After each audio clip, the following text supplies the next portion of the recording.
don't like the boxing events though. That was going to be the next question I was going to ask. Is I know you've done some boxing, so so it's not an alternative to WWE for you. It's good money. It's good money. If I got a full-time gig, I would definitely take it in Vegas or something. But it's a totally different atmosphere because, whereas if you're backstage in a wrestling locker room, everyone's hanging out, talking about spots they're gonna do, and it's a club mentality. One of the boys in the back. If you're announcing a boxing show, each boxer has their own dressing room or own trailer, whatever it is.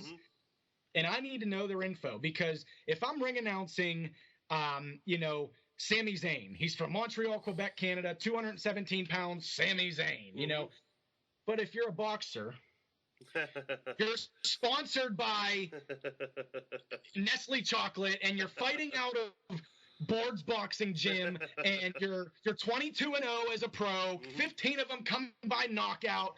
It's just a whole bunch of BS you got to do. And when you knock on the trailer, the dressing room door to get them, the manager opens the door. What do you want? What do you want?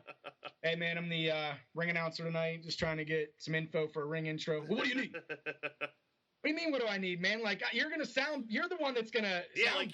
Yeah, you need to tell me what... That's what I'm saying, And, and the promoter's not too nice to me. I hope he's not listening because he won't book me anymore. I'm not going to say his name, but it was just little things that rub me the wrong way that have never happened to me. And I've been lucky that they've never happened to me in pro wrestling, where the one time this one guy's name, his last name was Murray. Okay, French, Murray. So I get with them beforehand, and it's spelled M-O-R-A-I. So I get with him beforehand. I want to know, how do I pronounce your name, man? Because I don't want to screw it up. He says, my last name is Murray. So I ring announce him in the red corner, blah, blah, blah, Murray, The promoter is about in the third row, and he stands up, and he's throwing this pamphlet down. And I'm thinking, what did I do? You know what I mean? After the fight, he tells me, how did you announce Murray? Just like that, and looks at me, and I said, I didn't know what he was getting at. He said, it's Murray. And I said, well, he told me it was Murray. You know what I mean? And then it's like, it's so different from pro wrestling where this guy is halfway down the aisle, his music's still playing, and now I'm supposed to cut and go to the next guy. Well, I didn't know that because they called me. They said, hey, we need an announcer for this show. We came across your stuff on YouTube, whatever. Would you be interested in doing it? So, of course, I said yeah because the pay was awesome. I said yeah, and it's something to branch off onto, whole new audience to see me. You know what I mean? And when I got there, I got the runaround from a bunch of different people. It was, okay, because I'm watching their highlights on YouTube to try to get a feel for how I announce, and each fight starts with the bell. When you click play, it's ding, ding, ding, fight. They don't do the entrances. So I don't know when I'm supposed to introduce them. So I go right up to the woman that, she's a sweet lady, the woman that, go up to her, when do I introduce them? Because I know you do the in-ring, in this corner. But I thought it was kind of stupid. I said, do I do that in-ring? Do I announce them as they're coming out? Well, get with the DJ. He'll let you know. So I get with the DJ. The DJ tells me, no, man. You don't say anything until they're in the ring. The lights will dim in the spotlight, and then you go. Cool. Well, when the first fight started and the guy walked the entire way to the ring and I didn't introduce him, you would have thought the promoter was going to grab me by the hair and throw me over the top rope. Another thing, too, just things that rub me the wrong way. You know what I mean? I wipe my feet before I go out in the ring. Which is something we weren't taught that. You're taught to do that. Wipe your feet before you get in the ring. About the third or fourth time I get out of the ring, God damn, you got some bubble gum on your shoe or what? Oh, I'm just wiping my feet, sir. Step in mud. Just like a totally. And actually, I did take a booking for them. I'll be with them next month. So I really don't want this guy to see it. But it's just like, I'm just chumming in here to announce, man. Like, why can't you, Why is that of all things something you would even care about? Exactly. You know what I mean? Just little things, and me, I'm thinking in my head, like, I'm going to wipe my feet and these guys are going to be impressed. And they're going to say, oh, he wiped his feet. He knows.